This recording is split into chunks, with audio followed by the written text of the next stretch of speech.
Episode titled The Dark Forest. The family has arrived at a very large forest. They want to sleep in a tent. Daddy Pig is carrying the heavy bags. Mummy Pig is carrying the delicious food. Peppa, George, and their younger sister Eevee follow right behind them. The forest looks very beautiful. The tall green trees rustle quietly in the wind. The sun is shining brightly. Daddy Pig sets up a large yellow tent on the soft grass. Peppa becomes bored of just sitting in one place. Suddenly, she sees a very strange butterfly. The butterfly is not colorful at all. It is absolutely gray and flies completely without sound. Peppa takes one step into the forest. Then she takes a second step. The butterfly flies deeper into the trees. Peppa follows the gray butterfly further and further. The trees around her grow taller and taller. Their trunks become very thick and terrifyingly dark. The sunlight slowly disappears. It becomes very chilly and much too quiet all around. The birds are no longer singing. The butterfly suddenly just crumbles into gray dust right in the empty air. Peppa turns back around. She wants to return to her yellow tent, but there is no familiar path behind her anymore. There are exactly the same tall, dark trees standing there. Peppa walks straight ahead. She walks for a very long time. Suddenly, she sees familiar footprints on the damp ground. They are the footprints of little hooves. Peppa is happy and follows them quickly. But a minute later, she realizes a very terrifying thing. These are her very own footprints. She is simply walking in a circle.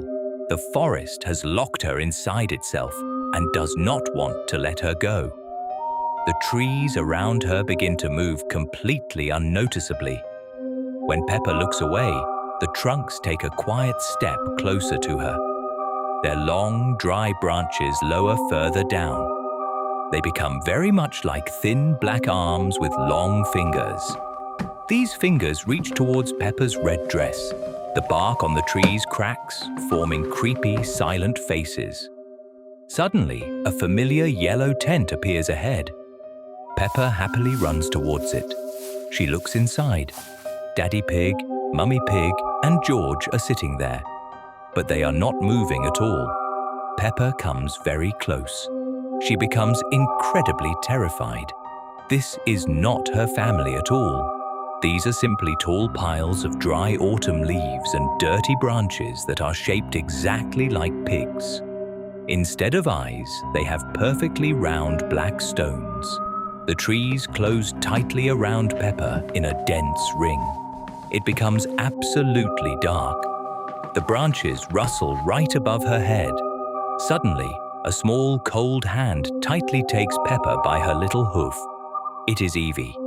The younger sister looks at Peppa with her calm, dark eyes. "It is time to eat," says Eevee very quietly. Eevee simply turns around and takes one step into the thick, dark thicket. The trees instantly and obediently part in front of the little pig. The long, black branches pull away in fear. The forest is much more afraid of Eevee than it wants to catch Peppa. A second later, it becomes bright all around once again. Peppa and Eevee step out onto the green, sunny clearing. The real Daddy Pig is making a warm campfire. The real Mummy Pig is taking out clean plates. George is playing happily with his green dinosaur. Peppa is very glad. She sits down on the grass and hugs her younger sister tightly. The dark forest behind them only creaks its old branches quietly and very unhappily. Good night, Peppa. Episode titled New Mystery Toy. It was a normal morning. Mummy Pig was making breakfast, Daddy Pig was reading the newspaper, George was playing with his dinosaur, and Peppa was sitting on the floor arranging blocks. Suddenly, her eyes fell on a new plush pig lying on the bed. It was pink, with small shiny eyes and a neat little bow.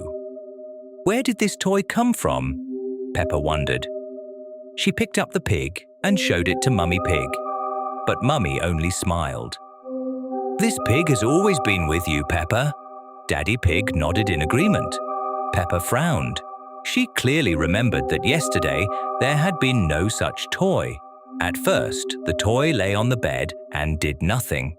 But that night, Peppa woke to a faint rustling. She looked at the pig. Its position had changed. Now it was closer to the edge of the bed. Peppa blinked and looked again. The toy had indeed moved. The next day, Peppa tried to ask her parents, but they again insisted that the pig had always been hers. She placed it on the shelf, but at night, it happened again. The pig slowly moved across the room, rolling over the rug and inching closer to the bed. Peppa noticed its eyes seemed to follow her.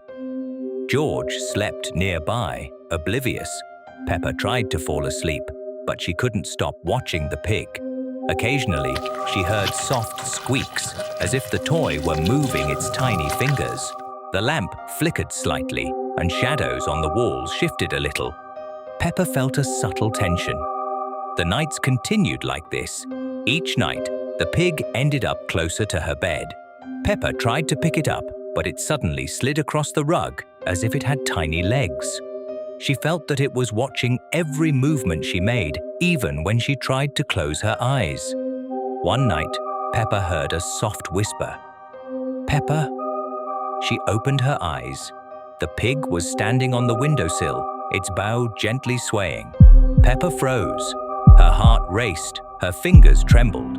She couldn't move, and the toy tilted slightly toward her, as if it wanted to say something. At dawn, the pig was back on the bed. Peppa told Mummy Pig and Daddy Pig. They again insisted it had always been there. Peppa could not explain what she had seen at night, but when she approached the bed, the bow on the pig slightly twitched. Peppa felt once again that the toy was watching her.